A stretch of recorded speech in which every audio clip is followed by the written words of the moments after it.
Deja que el Señor te envuelva en su espíritu de amor. Satisfaga hoy tu alma y corazón.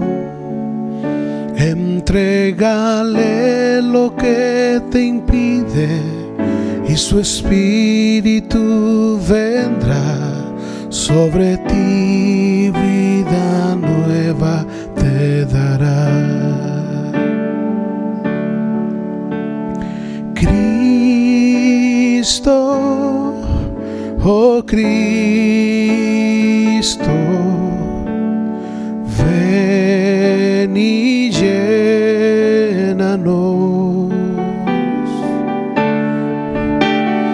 Cristo, oh Cristo, llénanos de ti. Alzamos nuestra voz con gozo, nuestra alabanza a ti. Con dulzura te entregamos nuestro ser. Entrega todas tus tristezas en el nombre del Señor, y abundante vida hoy tendrás en Él.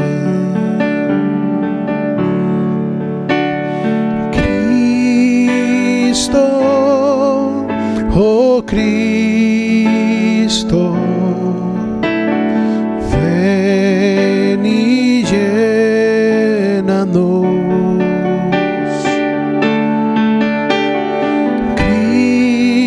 Cristo, oh Cristo, llénanos de ti.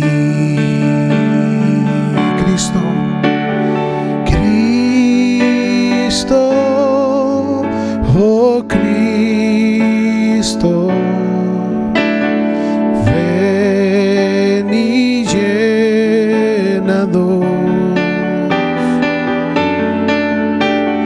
Cristo, oh Cristo, llénanos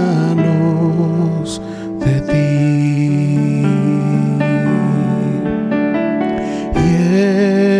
Llénanos de ti.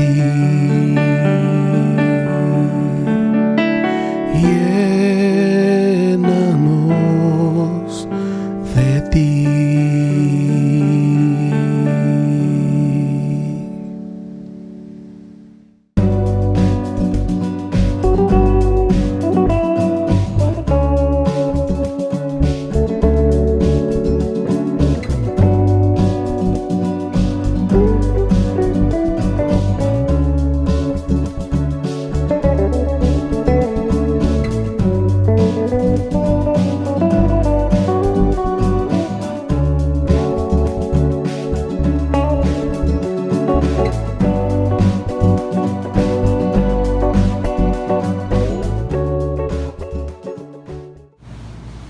Hoy continuamos con la enseñanza acerca de los dones del Espíritu, y voy a hablar de los dones motivacionales a partir de esta tarde, pero no sin antes mencionar unas pocas cosas de las que ya se hablaron en la reunión pasada.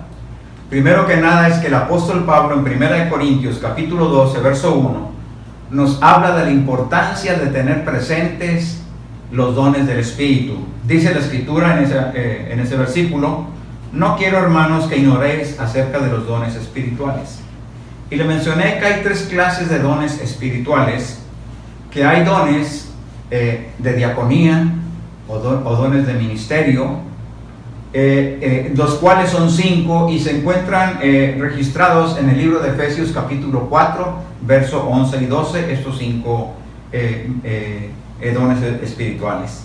Y también mencioné que hay los dones energema o los dones del Espíritu Santo, y estos son 9 dones y que se encuentran registrados en 1 Corintios capítulo 12 verso 8 al 10. Como le dije, son nueve dones. Y hoy vamos a hablar acerca de los dones espirituales, motivacionales espirituales. ¿Sabe por qué? La motivación es algo importante. Revisando el libro de Hebreos, capítulo 11, los últimos 2 versículos de ese capítulo 11, después de registrar la trayectoria de unos gigantes de la fe de la Escritura, termina con 2 versículos interesantes que desde mi punto de vista abren la pauta a pensar en la necesidad de que Dios ha puesto en nosotros la impresión de darnos un impulso a través de la motivación para cumplir la misión y la carrera, como estos gigantes de la fe la cumplieron. Dice Hebreos 11:39, dice: y todos estos, refiriéndose a los héroes de la Escritura, aunque alcanzaron buen testimonio mediante la fe, no recibieron lo prometido. Pero en el verso siguiente, 40, verso final del capítulo 11, dice: proveyendo Dios alguna cosa mejor para nosotros, para que no fuesen perfeccionados ellos aparte de nosotros. Y saben, todos tenemos una misión, todos tenemos nuestra propia carrera, pero el Señor ha provisto esa motivación en nosotros, en nuestro espíritu, para poder cumplirla y llevarla a cabo. El primero y segundo versículo del libro de Hebreos, del siguiente capítulo, en el libro de Hebreos, capítulo 12, verso 1 y 2, conectan perfectamente lo que anteriormente leí para ustedes. Dice: por tanto nosotros también, es decir, no solamente los héroes tienen una carrera, nosotros también. Dice: teniendo alrededor de nuestro tan grande nube de testigos, despojámonos de todo peso y del pecado que nos asedia, y corramos con paciencia la carrera que tenemos por delante, nuestra misión. Jesús nos enseña que Él tuvo motivación para ir a la cruz. La motivación de Él fue pasar el sacrificio en la cruz, y porque al final de la cruz Él veía una humanidad redimida. Y miren lo que dice el siguiente versículo, Romanos 12:2. Dice que nosotros pongamos nuestra mirada en Jesús, porque Jesús puso la mirada en el galardón, ignorando o pasando por alto el sacrificio de la cruz. Dice Hebreos 12:2: puesto los ojos en Jesús, el autor y consumador de la fe, el cual por el gozo puesto delante de él sufrió la cruz, menospreciando el oprobio, y se sentó a la diestra del trono de Dios. Esto deja claro que la motivación es algo importante para cumplir nuestra meta y visión personal, y así también para el cuerpo de Jesucristo. Hoy, como le dije, trataré de los dones carisma, que son los dones que están registrados en Romanos 12, del 6 al 8, que son 7 dones motivacionales o dones carisma, que de hecho carisma quiere decir poder con gozo, es decir, con impulso, con motivación para cumplir aquello que Dios ha asignado para nosotros.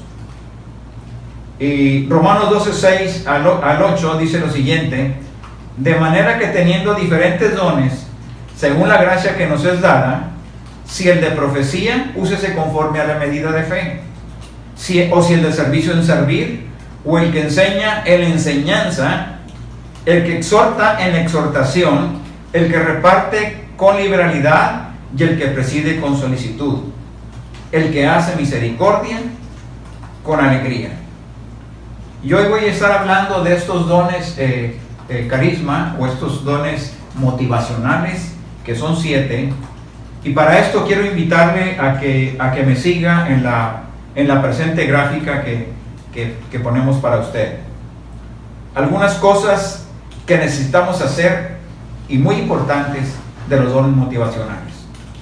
Primero, tenemos que saber que todos tenemos un don motivacional. Dice Romanos 12:3: digo pues por la gracia que me es dada, que cada cual que esté entre vosotros, es decir, cada uno tenemos un don, ¿sí? Pero también debemos de saber que ningún don es mayor que otro, porque dice ahí mismo en la Escritura, dice que cada uno piense de sí mismo con cordura. Es decir, nosotros no debemos de considerar un don que Dios nos ha dado personalmente mayor o más importante que el don que le ha dado a otro hermano o a otro miembro del cuerpo de Cristo. Otra cosa que tenemos que saber es que todos los dones son como los miembros en el cuerpo. Son iguales pero diferentes en función.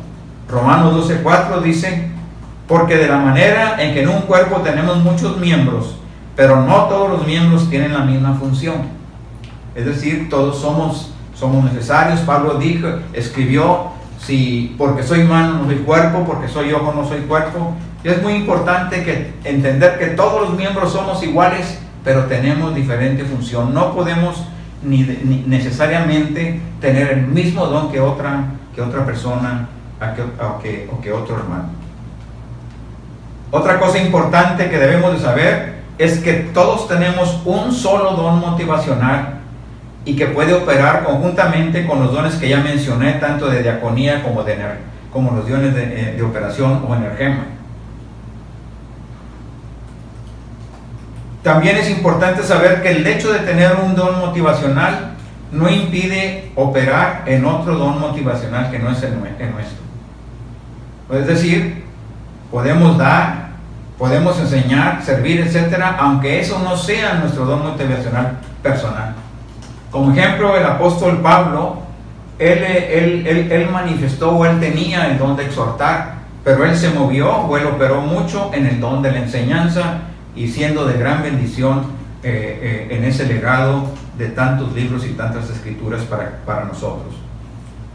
Por último, y esto es muy importante, porque vamos camino a entender cómo descubrir el don motivacional que tenemos cada uno de nosotros, porque es uno y solamente uno, como le dije hace un momento.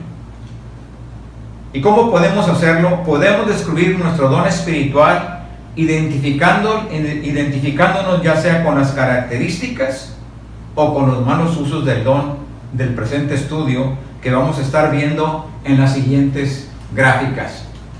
En esas gráficas vamos a ver las características y las ilustraciones de cada uno de los 7 dones motivacionales, ilustradas en la vida de diferentes siervos registrados en las Escrituras, y empezaremos revisando precisamente las características de este don de servir, ilustradas en la vida del discípulo Timoteo. Es el segundo en el orden descrito en el libro de Romanos. Y bueno, voy a estar leyendo las características, o vamos a estar compartiendo las características y confrontándolas, o al lado una ilustración en las Escrituras que apoya estas características. La primera característica de este don de servir es una habilidad de ver necesidades prácticas y un deseo de suplirlas. La ilustración la vemos en el libro de Filipenses capítulo 2 verso 20, donde el apóstol Pablo habla acerca de este deseo del Timoteo de suplir necesidades. Pablo lo confirma declarando lo siguiente: pues a ninguno tengo del mismo ánimo que tan sinceramente se interese por vosotros, escribiéndole a otros discípulos a quienes Timoteo seguramente le estaban encargando una tarea. La segunda característica es un gozo de servir cuando libera a otros para lograr cosas más importantes. No solo es el motivo de estar ocupado en sí quien tiene este don, sino liberar de cargas a otro para dedicarse a metas mayores. La ilustración está en el libro de Filipenses capítulo 2 verso 22. Sabemos que la misión del apóstol Pablo era una misión muy importante, y el apóstol Pablo escribe ahí acerca de Timoteo. Dice que servía a Pablo para que pudiera llevar a cabo su ministerio. Dice, servía como un hijo a su padre. Y eso creo que habla de una manera de servir verdaderamente intensa o cercana hacia el apóstol Pablo, para liberarlo de las cargas y poder cumplir su misión. Y ya sabemos la escritura de los libros que él escribió, de las cartas que él escribió, la fundación de iglesias. Pablo, su siervo Timoteo siempre estuvo de él, acompañándole. La tercera cosa es una tendencia a poner a un lado la salud y bienestar personal para servir a otros. El apóstol Pablo estaba muy consciente acerca de los padecimientos físicos del discípulo Timoteo.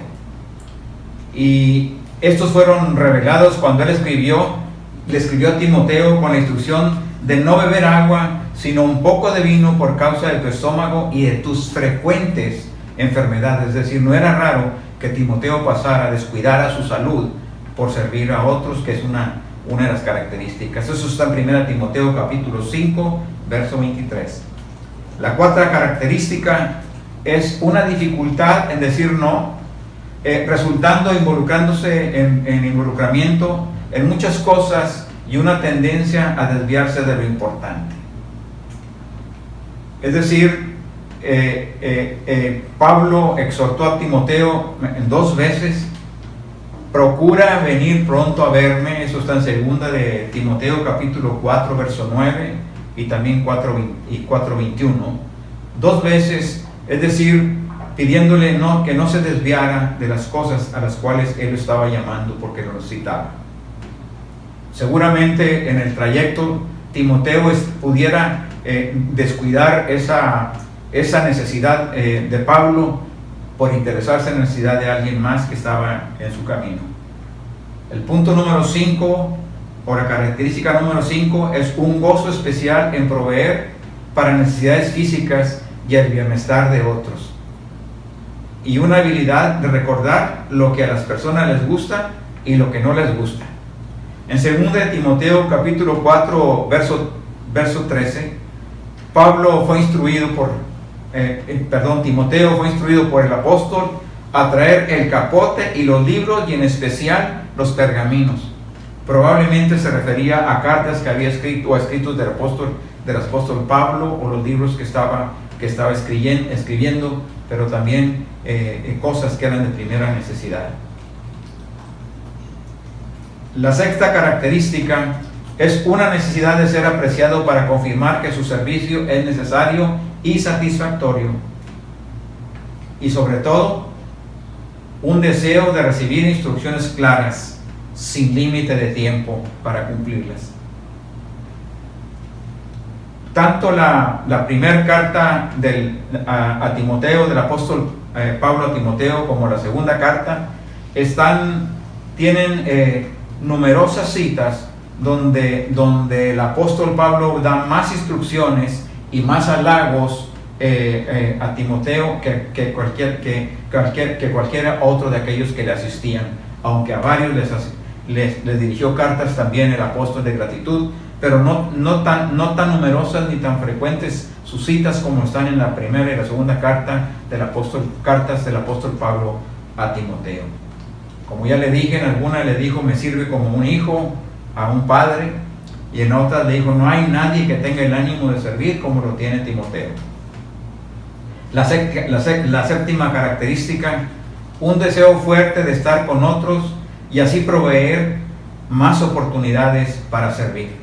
Es decir, Timoteo procuraba estar cerca de personas a las que pudiera ser de ayuda, para ayudar, también para que pudieran cumplir su misión.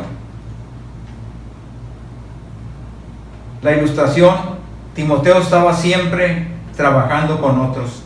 En Hechos 16:2 vemos en Listra y en Iconio a Pablo y a Timoteo con Pablo y Silas. En Hechos 17, 14 y 15 lo vemos también con Pablo y Silas en Atenas. En Hechos 18:5 lo vemos también con ellos en Macedonia, y en Hechos 19:22 con Erasto en Asia. Y por último, en Hechos 20:4 estaba con Sópater de Berea, y con Aristarco en Asia, y Tíquico y Trófimo. La octava característica de este don de servir es: se regocija en proyectos de corta duración y una tendencia a frustrarse con responsabilidades de larga duración. En 2 de Timoteo capítulo 4 verso 5, el apóstol Pablo le escribe a Timoteo: pero tú sé sobrio en todo, soporta las aflicciones, haz obra de evangelista y cumple tu ministerio. En otra escritura, él le dice: soporta las adversidades como buen soldado que milita en el Señor. Por último, la última característica de este don que puedo mencionar es una tendencia de sentirse inadecuado o no calificado para un liderazgo espiritual. Pero el apóstol Pablo, en una de las cartas, le confirma y le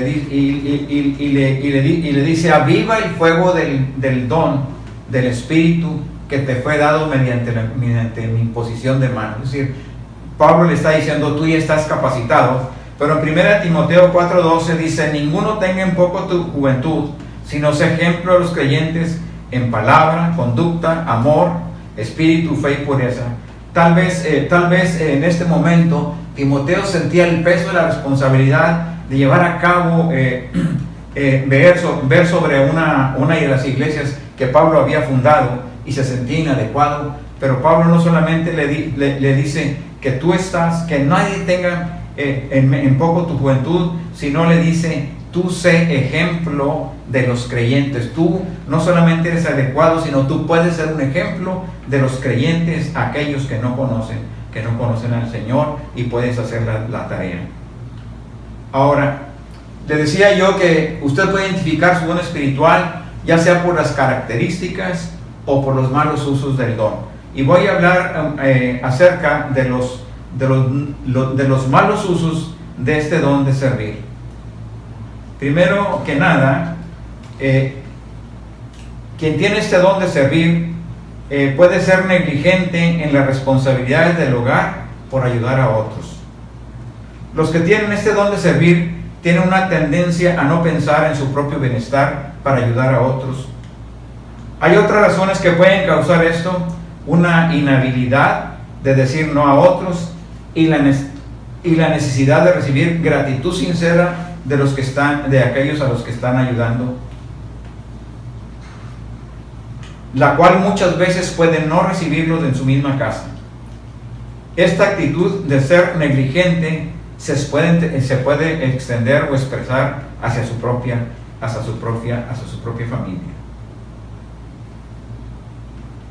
La segunda cosa es aceptar demasiados trabajos al mismo tiempo. Es difícil a los que tienen este don de servir decir no a las necesidades de otros. Esto les causa involucrarse en demasiados proyectos al mismo tiempo.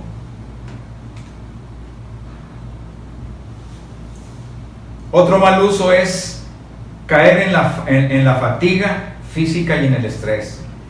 Para ayudar a otros, los que tienen el don de servir a menudo no piensan en sus propias limitaciones físicas. Esto en sí les causará un cansancio físico, y aún más agrega otra dimensión al problema cuando aceptan más responsabilidades que creen que pueden suplir. Esta tensión interior puede resultar en aflicciones, especialmente en su sistema digestivo, provocándoles úlceras, gastritis y problemas a consecuencia del estrés. Otro mal uso de este don es persistir en dar ayuda no solicitada a otros. Los que tienen el don de servir pueden detectar las necesidades antes que otros se den cuenta de ellas, y reciben gozo y satisfacción al suplir estas necesidades.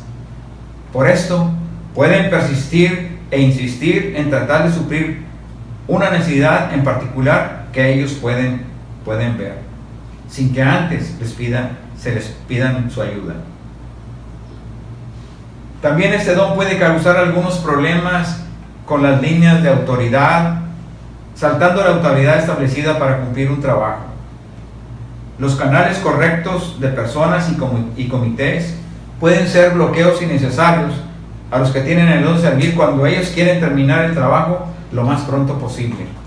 Ellos aún usarán dinero personal, recursos personales, para evitar demoras en suplir necesidades, y aunque usualmente no pueden permitirse el lujo de tener esos recursos, y aún así los gastan. Otro mal uso de este don es excluir a otros de ayudar en un trabajo. Y a diferencia de los que tienen el don de administrar o de gobernar, los que tienen el don de servir encuentran que es sumamente difícil delegar trabajos a otros, por lo tanto tienen la tendencia a querer hacer el trabajo por ellos mismos. Y un aspecto espiritual muy importante es el siguiente mal uso: interfiriendo con la disciplina de Dios, dando ayuda prematura. A veces Dios permite una necesidad, ya sea de salud, financiera, etcétera, porque está tratando un asunto de disciplina con determinada persona. Y si uno que tiene el don de servir ve una necesidad en la vida de otra persona, su primer impulso es suplirla. Sin embargo, puede ser esa necesidad diseñada por Dios para traer a esa persona al arrepentimiento o a la corrección. Las necesidades del hijo pródigo en la posilga de cerdos ilustra ese punto. Supliendo sus necesidades, podrían haber impedido su arrepentimiento y el regreso a su padre, y eso está registrado en el Evangelio de Lucas capítulo 15 de los versos 1 al 32. Otro mal uso de este don es sintiéndose herido por la ingratitud de aquellos que fueron ayudados. Como le dije, este don tiene una fuerte motivación a sentir la expresión, o a recibir la expresión de satisfacción del servicio prestado. Entonces los que tienen ese don de servir usualmente no desean reconocimiento público necesariamente, sin embargo tienen un deseo profundo de apreciación de las personas a las que están sirviendo. Esto les causa trabajar para la aprobación de la gente en lugar de la aprobación de Dios, y esto puede ser un peligro. Por último, en los malos usos de este don, desviándose a otra tarea mientras están haciendo un trabajo que es su responsabilidad. Esto puede causar irritación y molestia en aquellos para quienes trabajan y quienes les han asignado alguna tarea. Es muy fácil para los que tienen ese don de servir dejar de trabajar en lo que están haciendo para darles una manita, por decirlo de una manera coloquial, a otra necesidad que ellos ven. Esto puede causar frustración a las personas para quienes trabajan, porque las tareas asignadas no se terminan tan rápido como debieran ser. Continuamos el estudio de los dones motivacionales del Espíritu Santo, ahora viendo en las siguientes gráficas las características del don de enseñar ilustrados en la vida del evangelista Lucas. La primera característica de este don es una necesidad de validar la verdad para certificar lo que otros han dicho. En Lucas 1:4, el propósito del evangelista Lucas al escribir era para que conozcas bien la verdad de las cosas en las cuales has sido instruido. Es decir, validar una verdad en las cuales ya ha estado caminando una persona, en este caso escribiendo a Teófilo. La segunda característica es una tendencia a validar verdades nuevas utilizando sistemas ya establecidos de la verdad. La ilustración está en Lucas 1 del 1 al 3. Y dice ahí la escritura en Lucas 1 del 1 al 3: puesto que ya muchos han tratado de poner en orden la historia de las cosas que entre nosotros han sido ciertísimas, tal como los enseñaron los que desde el principio las vieron con sus ojos y fueron ministros de la palabra, me ha parecido también a mí, después de haber investigado con diligencia todas las cosas desde su origen, escribístelas por orden, oh excelentísimo Teófilo.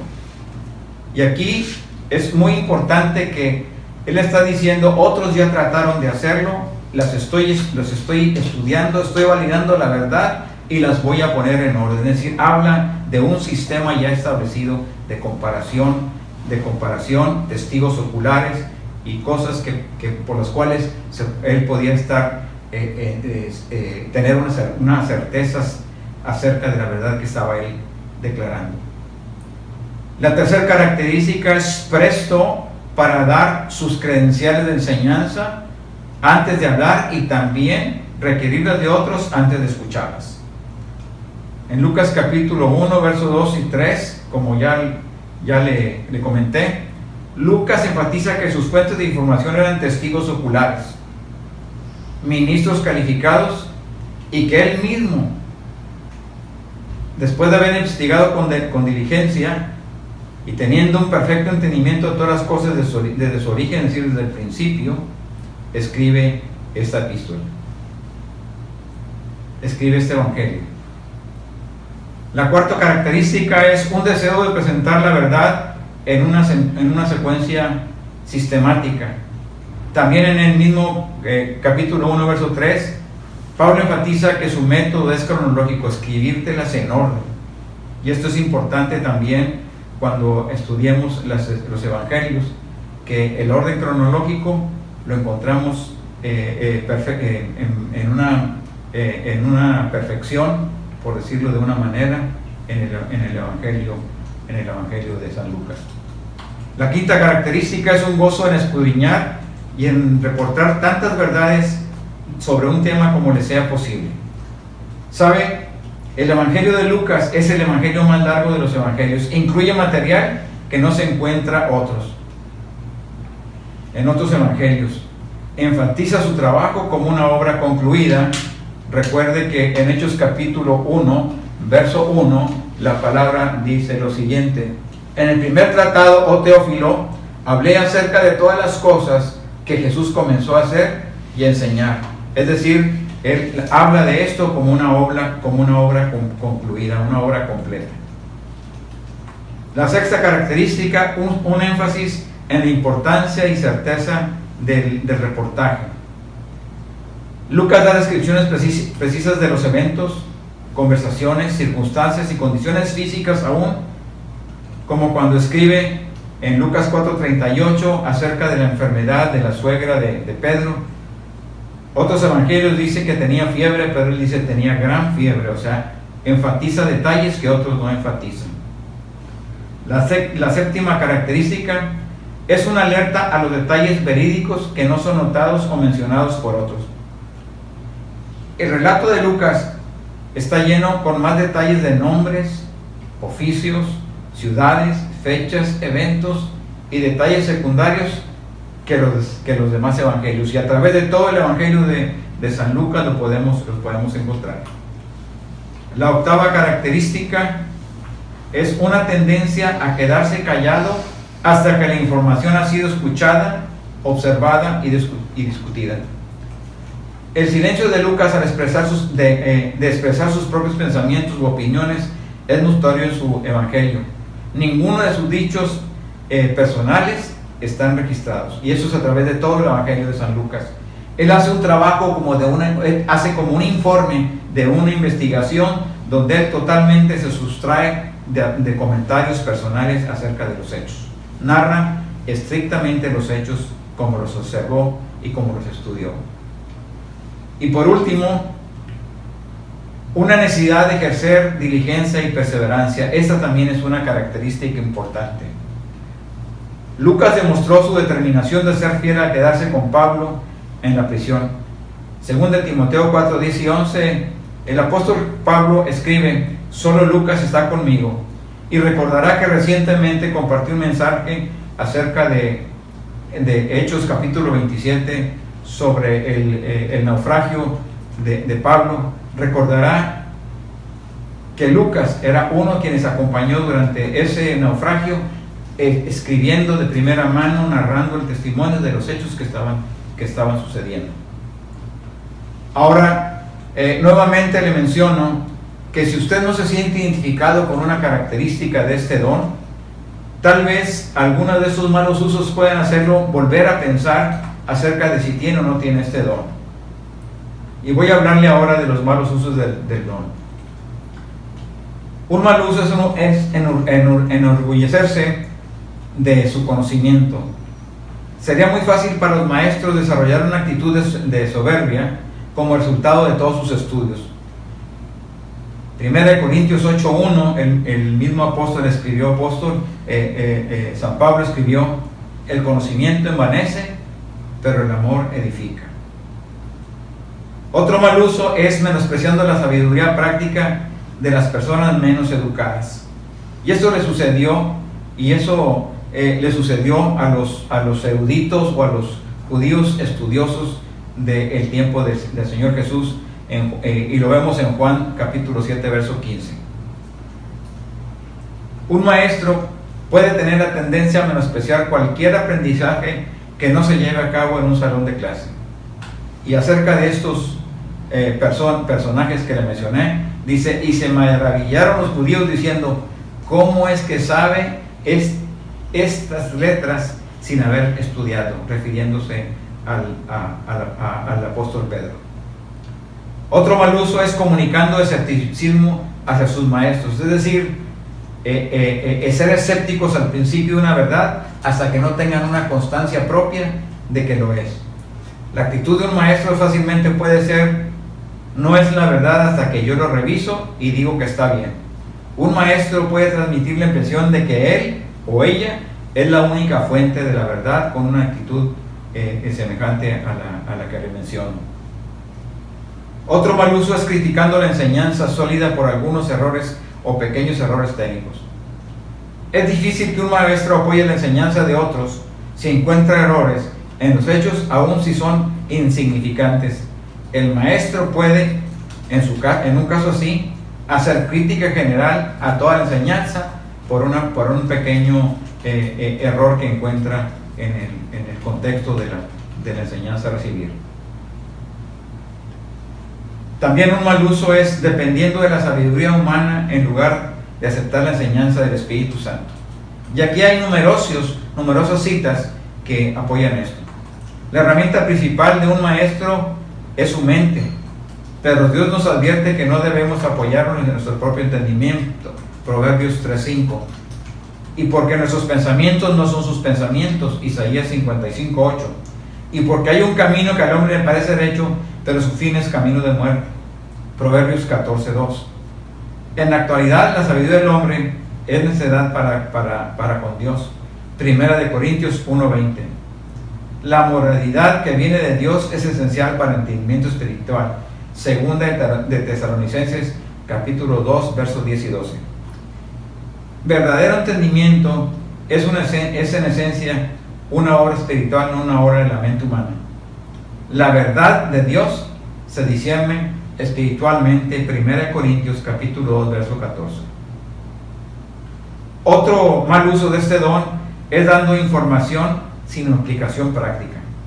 El propósito de toda enseñanza debe ser exaltar a Jesucristo y promover que seamos conformados a su imagen, de acuerdo a Romanos 8:29. Las personas que tienen este don de enseñar tienen tendencia a sacar la vuelta a una aplicación más allá de las palabras textuales de la enseñanza. Esto limita el uso de la escritura como una lámpara a nuestros pies y una lumbrera a nuestro camino. También otro mal uso pueden aburrir a los que están escuchando con detalles un estudio. La delicia de los maestros es su estudio profundo. Lo que a ellos les gusta, creen que a los demás les encantará también. Maestros pueden dar grandes detalles de fondo para verificar un punto o mostrar la habilidad de sus estudios y sus grandes conocimientos. En el mayor de los casos, sin embargo, los detalles no son tan importantes para quienes los escuchan como lo son para ellos mismos. A veces cansan a los oidores a tal grado que pierden el propósito de la enseñanza.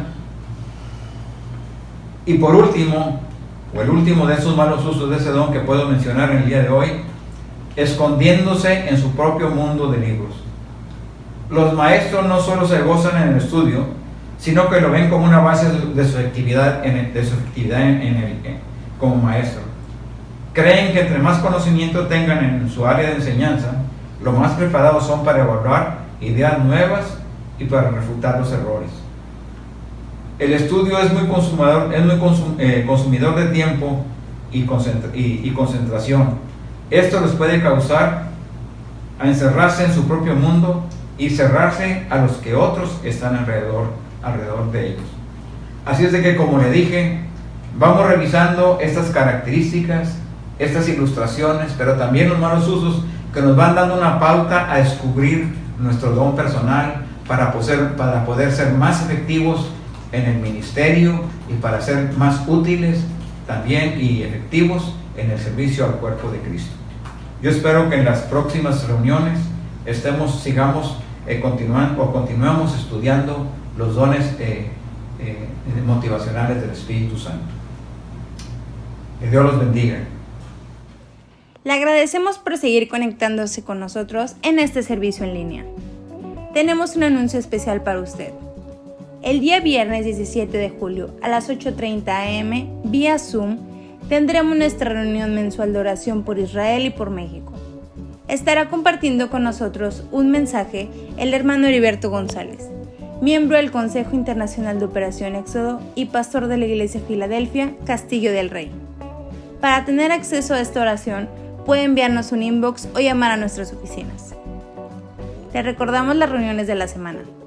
El día martes a las 8:30 am tendremos un tiempo de oración y enseñanza. Si usted tiene alguna petición de oración, puede enviárnosla. Nos gustaría interceder por usted en estos tiempos. El día miércoles tendremos nuestro servicio familiar a las 7 p.m. y los chicos de quinto, sexto de primaria y secundaria tienen su clase simultánea de Clay vía Zoom. El día jueves a las 11 am tenemos un nuevo curso que iniciamos para mujeres, impartido por nuestra pastora Paulina Martínez vía Zoom. Y ese mismo día a las 8 p.m. tenemos la escuela para padres, de igual manera impartida vía Zoom. El día viernes por la mañana a las 8:30 am tendremos nuestro servicio de oración y enseñanza. Y por la tarde le recordamos a todos los jóvenes de nuestra reunión de conectados a las 7 p.m. Por último, el día domingo lo invitamos a nuestro servicio familiar a las 11 am. Y recordándole que simultáneamente los chicos de secundaria tienen su clase para adolescentes vía Zoom. Los invitamos a seguirnos en todas nuestras redes sociales para que no se pierda ninguno de nuestros servicios. Todas las reuniones impartidas vía Zoom son con previo registro. Para obtener el ID de acceso a ellas, puede contactarnos vía Zoom en nuestras redes sociales o llamar a nuestras oficinas al número 296-5807. Le recordamos que seguimos recibiendo artículos de despensa, artículos de limpieza y artículos de higiene personal en nuestro banco de alimentos. Estaremos recibiéndolos en el auditorio de lunes a viernes, de 8:30 am a 5:30 pm. Por último, si usted tiene alguna duda sobre cómo diezmar y ofrendar durante este tiempo, por favor llame a nuestras oficinas. Estamos para servirle. Le agradecemos por seguir siendo parte de esta iglesia en línea. Dios le bendiga.